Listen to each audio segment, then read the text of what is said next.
Todd, do we acknowledge that session or? We are set and ready to go for our opening session at 7 o'clock. Monday, what is it, October 28th? 28th? Okay. Ready? Please stand for the Pledge of Allegiance. I pledge allegiance to the flag of the United States of America and to the republic for which it stands, one nation, under God, indivisible, with liberty and justice for all. All right, good news? All right, so we got some really good news. We have completed our donation to the Water Trust Rights Program. I've talked to you about this in two parts, so let me make sure I don't confuse you on this one. But this is our current excess water rights that's not being used. We are allowed so many feet per thousand per acre. We have several parts of our district property, that are not currently being watered, such as the plot next to the football field. We have some area out here. In addition to when we went to the potable water via the port, we're no longer using well number 4. So basically we have excess water rights. And what this does is basically it's like puts it away in a savings account for us, for the Department of Ecology, because they want to use all that water rights. So they'll take that, and we approved that through 2034. You can see a 10-year term. At the end of that 10-year term, or unless we cancel that early, we'll need to do something with it or decide what we want to do with those water rights. As I talk to you, we're continuing to work with Bill Nagy from Water Rights Solution. And basically what that does is that trust program just puts it away and protects it while we come up with a plan for that. Bill will be working with us to prepare the water rights compliance documents to get us in line with our current usage and make those adjustments. As you're aware, this is a 12-month process doing that. But in the meantime, we're not at jeopardy of losing any water rights. So basically, we've finished the first part of this project, and we're moving on to the second part, working on our compliance pieces. So just want to keep you up to date. Okay, thank you. Board operating principle review. Todd, would you do the first one, and we'll just work our way around? Yep. Handling controversy at meetings. Board. Develop an agreed-upon procedure for dealing with controversy and sensitive issues at meetings. For example, agree the chairman may call a short recess if it appears that people need to regroup or regain composure. Or agree to call a special meeting to deal with a topic that appears likely to take the entire night or may branch off into personal executive session areas. It may mean another meeting, but it could provide a cooling off period, an opportunity to discuss the issue with staff to be better prepared, and a time for concentrated attention to the issue. The board never takes final action on a complaint during the meeting at which it is presented. While we will respond in a timely fashion, we need to allow ourselves the time to give the issue the review and study it warrants. The board does not hear specific complaints related to individuals in open session. To protect the rights of individuals, we schedule these concerns for executive session. Request that large groups identify a spokesperson and clearly establish time limits for speakers when large numbers of people wish to speak. Any changes or additions to the agenda? We've got 2 tonight. As on the original handout that came to you, there was an executive session to the agenda that was adjusted. There was no executive session. That's a closed session for updates on the bargaining, so there are 2 different types of those meetings. So just on the agenda. Second one is update the general fund balance slide that you see in your packet handout. I've put a printed copy of that one. We adjusted some of the numbers on that, and I've adjusted the presentation, so you'll see that tonight with that. Okay. Thank you. Yep. Consent agenda. 1, 2, 3, 4 items. Correct. Make a motion to accept the consent agenda with the 2 changes. I'll second. We have a motion and a second. I had a question. Do you have it, Todd, by chance, or probably not?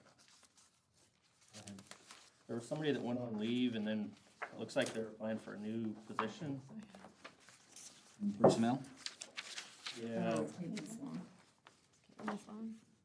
Yes. There's leave of absence. Yeah. Just one of the office Yes. So we have one of our secretaries who is on leave, maternity leave, or family leave, and this person will be taking that spot, filling in for that position. So they're taking leave of their position right now to assume that position. Okay. Leave of absence, so that's a little confusing to me. So they have their parent position, right? But they want to assume this secretarial position, which is an increase in pay, bump in time. Okay. Right? So they're protecting this position. They're taking a leave from that while they assume that position. Got it. Have a motion and a second. I didn't explain that very well first time. Any further discussion? All in favor? Unanimous. Okay, hearing of visitors. Carla, you got anything for us? Carl, thanks for being here. Thank you. Reports, discussions, student reps. All right, excited to have our student reps here for a second time here talking to you. Oscar and Ivy, who's gonna start us? Ivy, you ready to get started? Arrow keys, we'll get you to do that. Okay. School board meeting, 10/28/24. Okay, high school. A lot of stuff to talk about. Volleyball did not do very well this year. We had a record of 2-16, which not all of those are league games, but it was pretty rough. But like most of the games were pretty close, but we did not do well. Girls soccer, for the first time, they've been around for like 4 seasons now, made it to playoffs, super exciting, making history, proud of them. That's pretty cool, Football. because they played this year shorthanded. You know, they can play with 11 out on the field, and we're starting the game, the matches with 9. So, that's pretty cool. Yeah, they're really putting the work in. Football has a game in Goldendale, and I think that decides if we're in playoffs or not. If we're not already, I think it's the deciding game. They've definitely done a lot better. We've won the last few games. I'm excited about that. Basketball and other winter sports will start in November, so all other fall sports. So just volleyball is over, but soccer and football have playoffs. Softball, we did a fundraiser to sell signs in your front yard. If you want one, talk to me. They're pretty cool. I like them, but I think we've raised a lot of money doing that, and I'm excited for our new uniforms. What are the signs? What are they? There's one, it says Coyote Pride. It's like purple and yellow. It's got coyote on it. Then one of them says something else. I'll be for real, you can't read it really well. They're $20 though. But, you know, text my mom if you want one. Cheer has made a really good sum of money during their haunted locker room in the fall carnival. It was super fun. I lost my voice. I don't know if you can tell, but my throat still hurts. Other things to talk about, homecoming, totally amazing. Good time. Also, the new doors, the new handles and locks, super cool. I'm definitely noticing a difference, especially in the gym doors. Glad you noticed that. I did. It's really exciting. Carla, have you noticed yours yet? Big difference, aren't they? It's nice. So the girls and boys bathrooms, the sinks are pretty broken. There's one in the main hallway. One of the sinks fully doesn't work. And it's the same in the girls' varsity locker room. Sink fully does not work, which really sucks because we go to the bathroom, we need to wash our hands.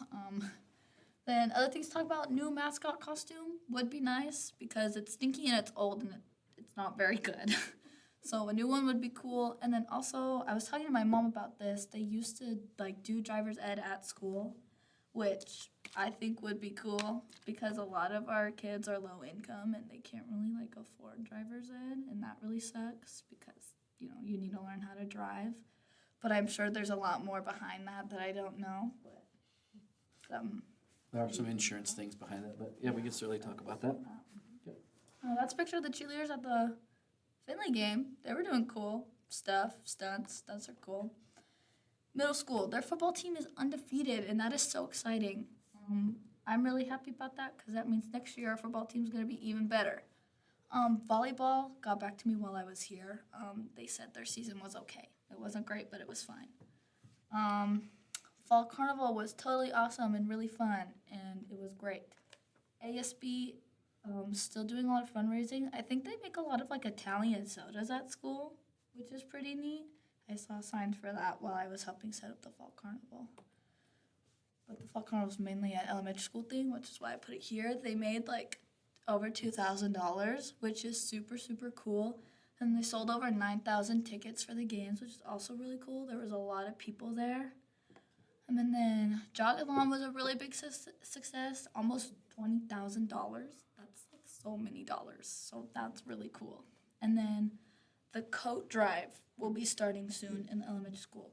Also, I talked to one of the teachers during the JV football game, and she says they're doing one book, one kid. They're trying to get funding for that, which is like each kid gets a book, they read it like, as a whole school, and then like they get to read it at home with their parents, and then they'll have like a big movie night, and like so everybody gets to read the same book, and I think that's pretty cool. They're trying to get funding for that right now.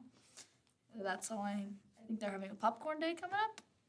That's all I know about the elementary school. Do you want to talk about clubs? Okay. So FBLA is selling programs in the high school and elementary school because ASB does the middle school. FBLA is also hosting like a beanbag toss at the high school for free candy. It's an example of like last year. And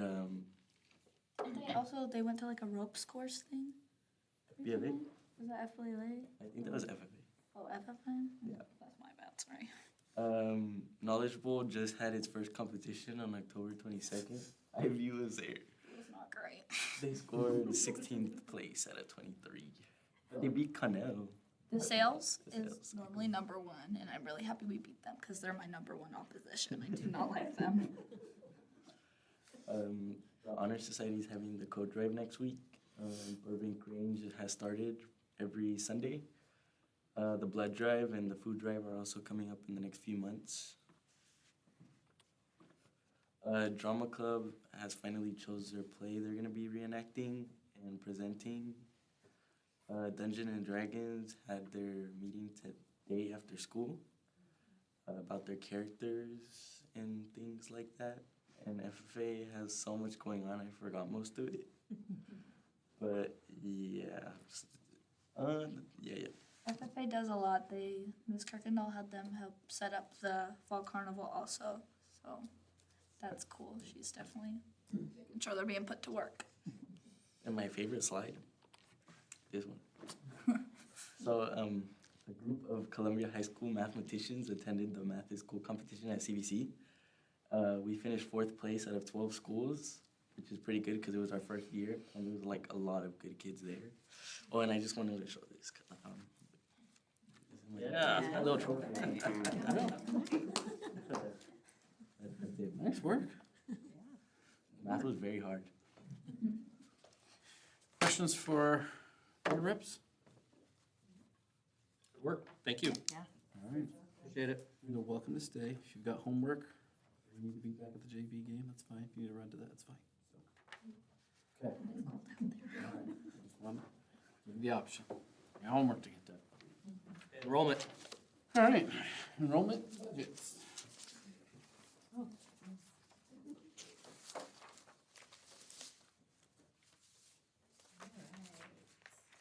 So enrollment numbers for October, these include our transitional kinder kiddos. So for October, our total is 745.62. That brings our average to 745.20. It increased a little bit. We got three new transitional kinder kiddos. That was the increase in elementary. And then the others have fluctuated a little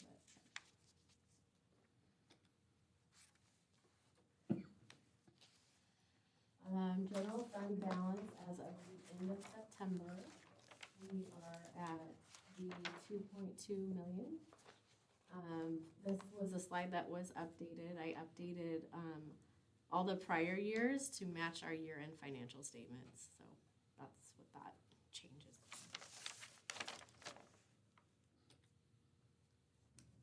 Capital projects fund as of the end of September, we are at 107,000. Debt service fund, we are at 257,000.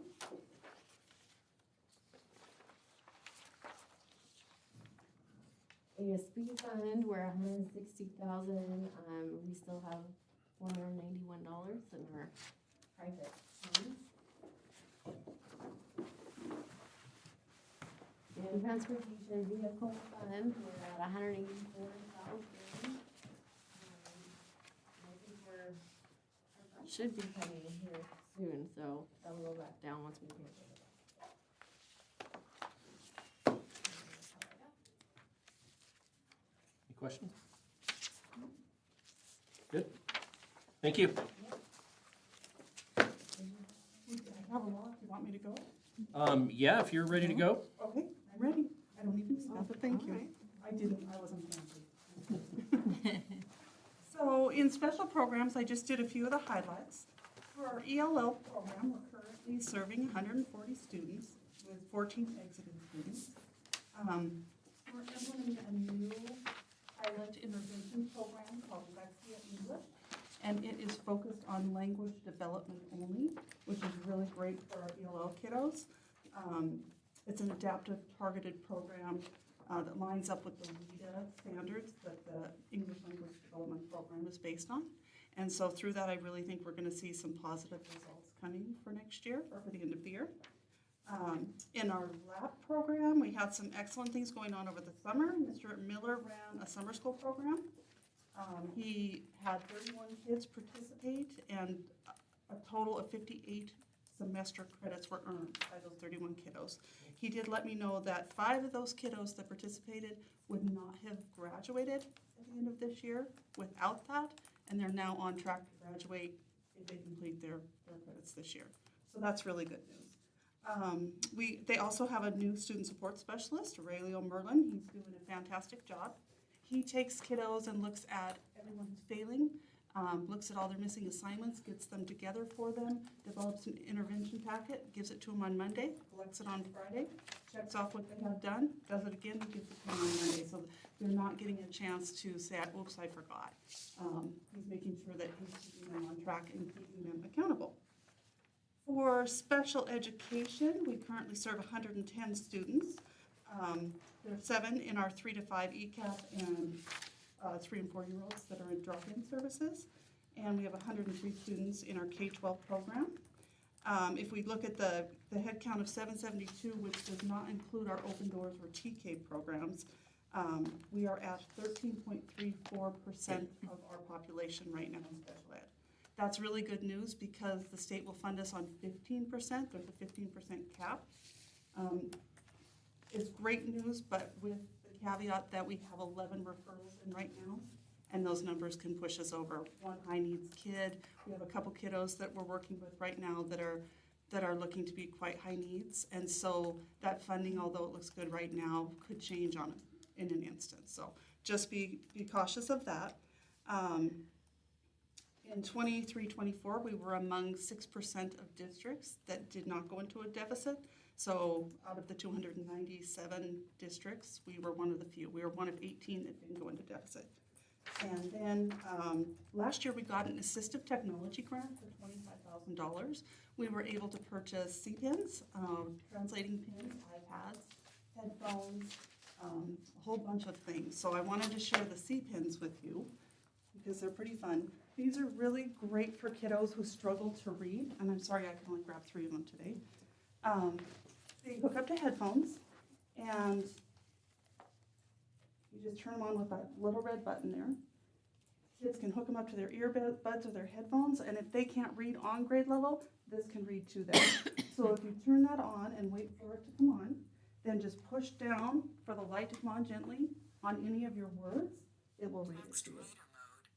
Scan to listen, or press menu for options.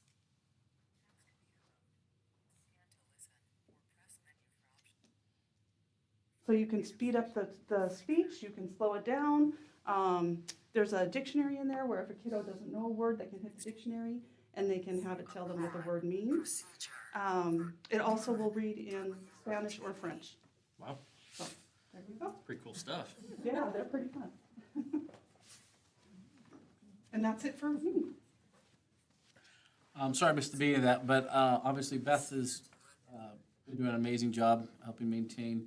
She's got a tough job, obviously, dealing with all state and federal programs, dealing with kind of all our financials, overseeing that, overseeing 90+% of our grant work in our district, obviously overseeing special education in our district. She's got her hands in a lot of different pots throughout any given day in the year, and I just continue to appreciate the work that she's done, keeping us on track.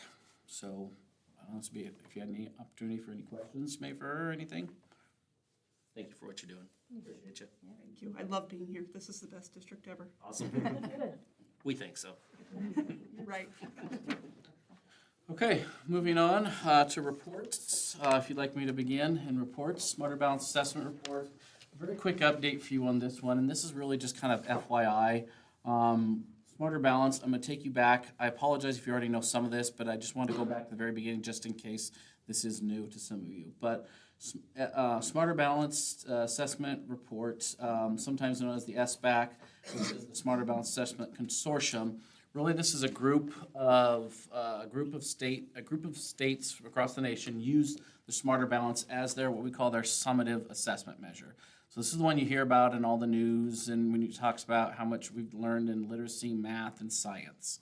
Okay, and so when we say summative measure, basically kids are taking a test in the springtime, and we're getting those results sometime during the summer or in the fall. Summative measure being because the kids are already gone and moved on to another grade. It's just kind of telling us what they've learned.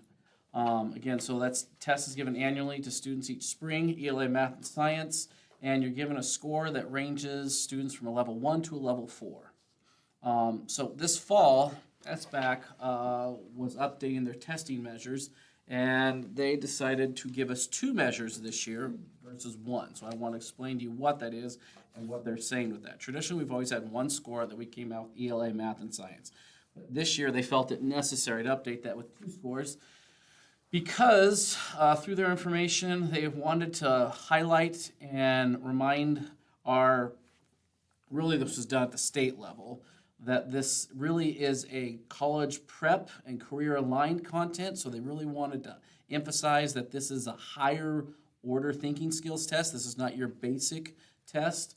And according to them, through their performance levels, again, level 4 is advanced, and they're talking about with deep understanding of complexity.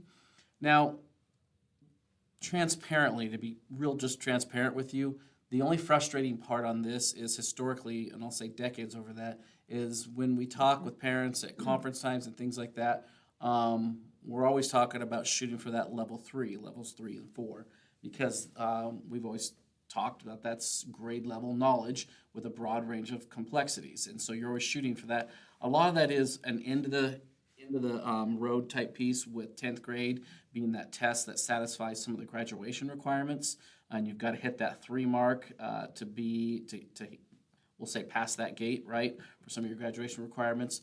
But I'm getting ahead of myself, sorry. 2 being what they're calling foundational level. I'll explain that a little bit more with the limited range. And 1 is just, obviously, they're struggling to consistently demonstrate grade level pieces. You can read the bottom part there, but this was their rationale for why they wanted to give us 2 scores instead of 1. So it has to do with, they quoted, and this is their document, so I'm quoting it, from SBAC and OSPI this last fall. So it has to do with the media incorrectly reporting that. So again, I'll let you look at that.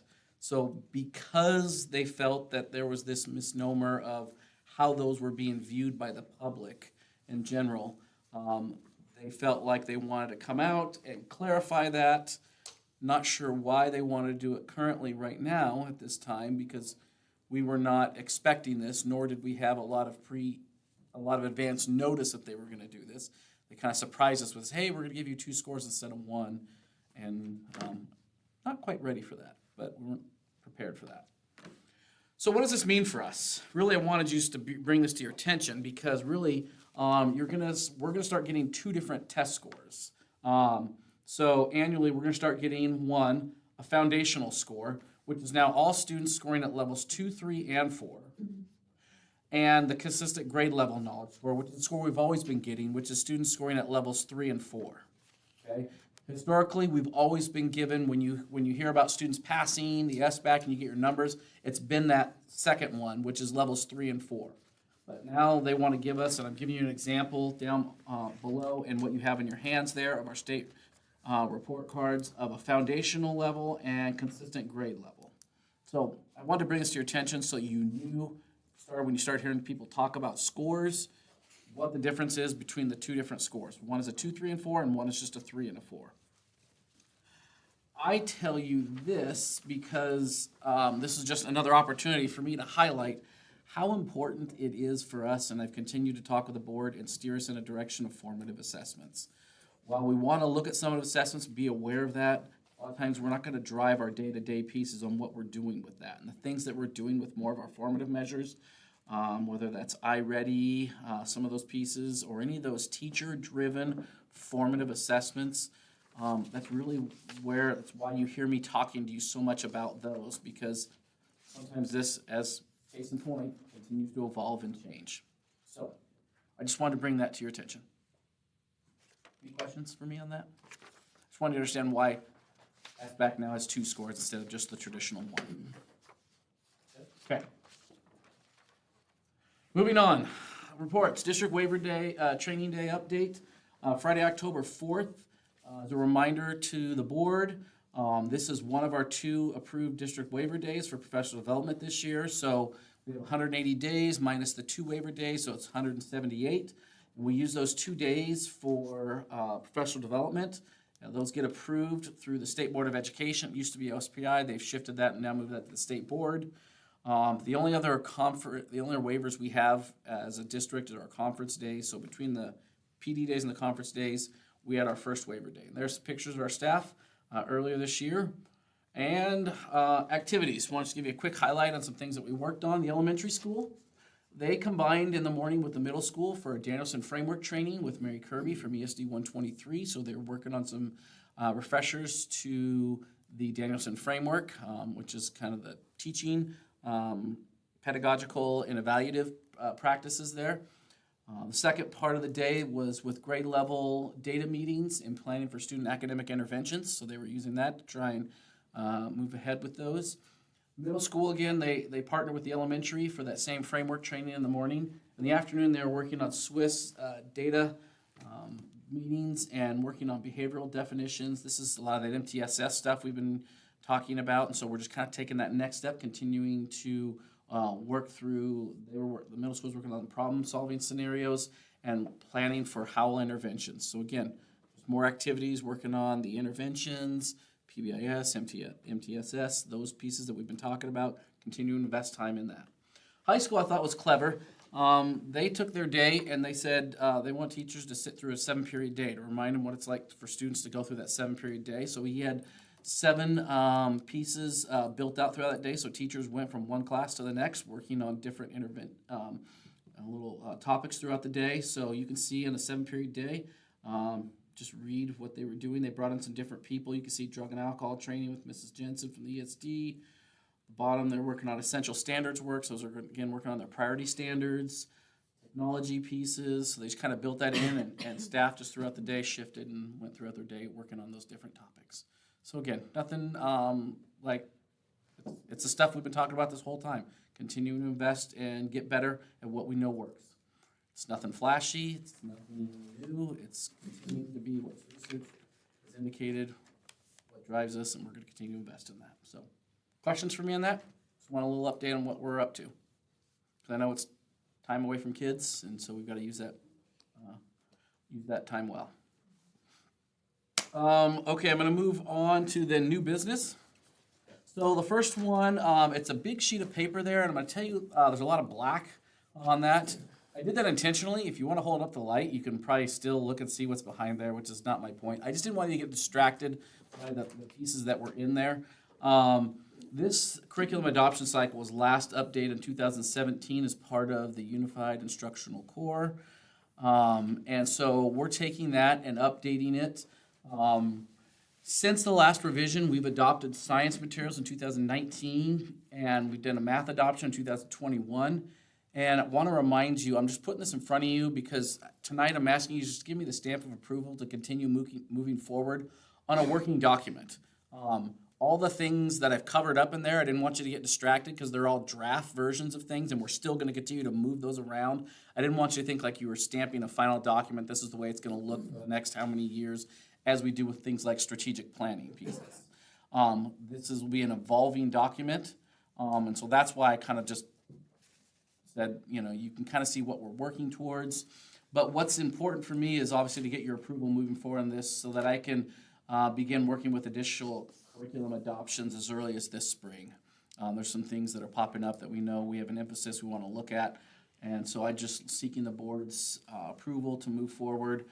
I would love to create an adoption cycle that updates our core materials. Again, these are the ones we're using day in and day out in classes every 7 to 10 years. And why the stretch? I mean, it could be as early as 5 bare minimum, but typically 7 to 10 years is a good cycle, obviously depending on some specific needs, budget constraints, and state standards. I won't bore you too much into this, but there are certain state standards right now that are still going through revisions. So there's timelines when you'd want to like make sure you hit those when those new things come out. So that's why there's kind of a timing piece to it. It's not a perfect science for those pieces. So any questions for me on that working document other than what you can't see?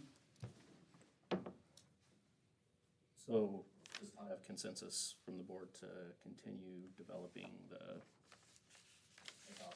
curriculum adoption schedule? Very good. Yeah. Okay. Consensus. First and second, good? I don't know that we need action on that. I mean, it's direction. Good with that?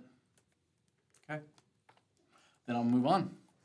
This one, Resolution 2425-01. We have talked about facilities and maintenance in the past, and we've talked about how do we begin putting some money away yearly, looking at facility maintenance pieces. We know in the past, you know, we missed a bond, we missed a capital levy, and so we've had conversations about how do we begin in small pieces, it's kind of like at home, creating your own little savings to put some things away to fix some things. There's a laundry list of items that are still out there that need attention, and this came up following Senate Bill 5403. Basically allows districts to create a depreciation sub-fund specifically for facility maintenance. And its purpose is to be used for preventative maintenance or emergency facility needs. It's targeted just for that. It's for second-class districts. That's not like a knock on districts. It's just by sheer numbers. If you're fewer than 2,000 students, you're considered a second-class district by state standards. It takes formal action by the board to commit funds to that, so you would certainly be, obviously out in front of all those pieces. And it caps you at a maximum of 2% of your general fund balance to be deposited each fiscal year on that. Amber can jump in if she wants to say anything on it, but the only thing I would highlight, I'll probably steal her thunder on this, which is why I would like to go this route versus doing a traditional like capital projects fund on this one, is really has to do with the flexibility of this. By doing this for this depreciation sub-fund, if you did have like an emergency or something that you had to have, there's some flexibility in putting money in there with board action, can still have some flexibility to move some money around. If you're going the traditional way versus like a traditional capital projects piece that I'm used to in my past doing, it's a one-way ticket. You move money in there and it can never go back, and you can never do it. So if there was an emergency or you need something, once you put money in there, it's stuck there. It can never go back and move. This gives the board flexibility, if needed, to be able to adjust and move some things around. That's why I would seek looking at this, moving towards this versus a traditional capital project. It just gives us flexibility. And this is in an effort to start knocking off some of the strategic plan.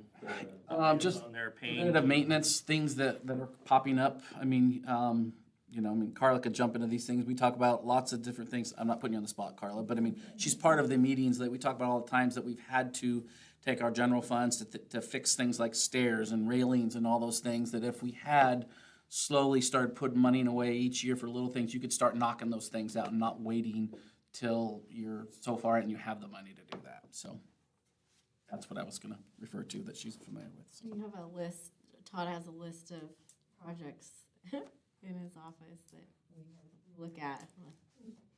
Yeah. And all of that comes from our meetings, our safety meetings that we have. I mean, I could list a handful of them. You've heard about the doors that we're doing. I've heard things, people are asking me about bleachers. That we just finished some safety things on the visitor football bleachers because they were concerned people were going to fall through on those. If you've driven around, you've noticed maybe a few potholes here and there, right? I mean, so there's lots of little things that come up heard them talk about sinks, although that's not those short term, but I mean, I can tell you there's a plumbing issue in the middle school bathroom. Not a plumbing issue, that made it sound worse, so let me back up. One of our urinals is no longer operational, it's been closed, you know. A pipe has caved in on that. So there's all these little things that, you know, we want to take care of over time, that we need to be good stewards of our community and our facilities. And so this would allow us kind of a spot to take care of some of those needs. I know early on we talked about like painting, you know, maybe every summer, pick a building. If we could have a place to pull some of those funds to get those on good thing, I think. All kinds of things on schedules, carpet, Yeah. things of that nature. Yeah, same. Code base. Okay, So, we need action on this? yes, I'm seeking action on that if you're willing. Entertain a motion. I will make a motion to accept resolution 242501. Second it? Any further discussion? All in favor? Aye. Aye. Unanimous? Any other questions on that before we move along? Board calendar review. In November, November 25th, we will come back. Michael and I will be attending the WASDA conference in early November, so we'll come back with a report on how that went. And Mrs. Stoltz will be here for our administrative report, talking about transportation director and some of the things we're working on trying to do to get done this year for transportation.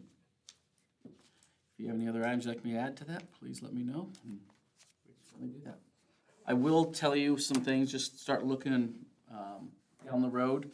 I've been in touch with Port of Walla Walla, and I may at some point bring someone out from the port. They'd like to come and talk just all the things that are going on out here, so I thought that might be best suited based on the time for a regular meeting. I've also been in touch with Corey Plager through D.A. Davidson. We're probably gonna set up a workshop in the spring, a separate meeting just for that, to discuss finances, taxes and all those pieces.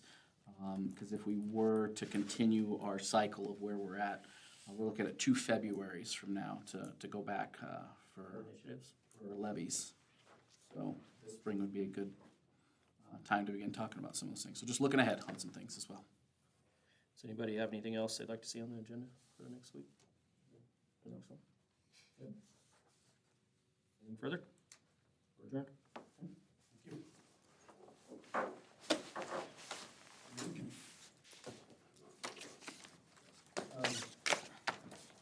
Can I reopen it? Can I reopen it? We have guests here, and did you want to speak, or did you have something to say? Please, and Yeah.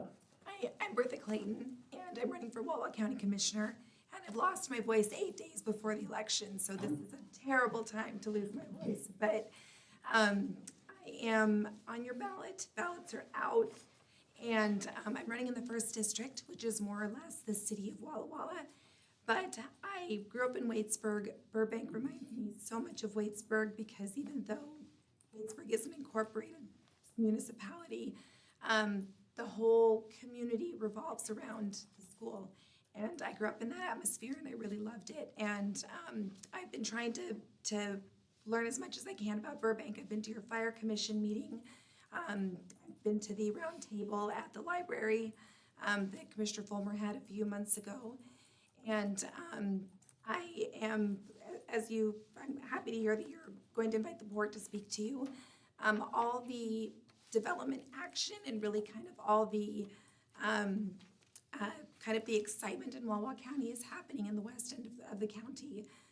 You're zoned heavy industrial out here, so you've got Woolrich coming, potential new data center, potential new housing options, and so I think that it is should be a priority of the county commission to really connect with Burbank residents and hear what you think about these issues and how the county can best serve you. So I took a little self-led tour of your school as I was trying to find the district office, and I was able to visit the elementary school and the high school. And just like every time I'm in Burbank, people are so kind. They're so helpful and gracious. My daughter, I have 3 children that are in the Walla Walla School District. My daughter Madeline's my oldest, she's in 4th grade at Edison Elementary. And I'm sorry that this isn't a more pleasant sounding, but please check me out. I'd really love to earn your vote. I'm running no party preference, which means I'm not affiliated with a political party. And if elected, I hope to be elected, I hope to come to this meeting regularly. Give me your name one more time. Bertha Clayton. Thank you. I'd like to give you my card before you go, so Thank you. if you'd like to reach out to me, I'd be more than happy to talk to you anything you need, so. Wonderful, thank you. I do appreciate you being here, though. Thank you. It's exciting. We're adjourned.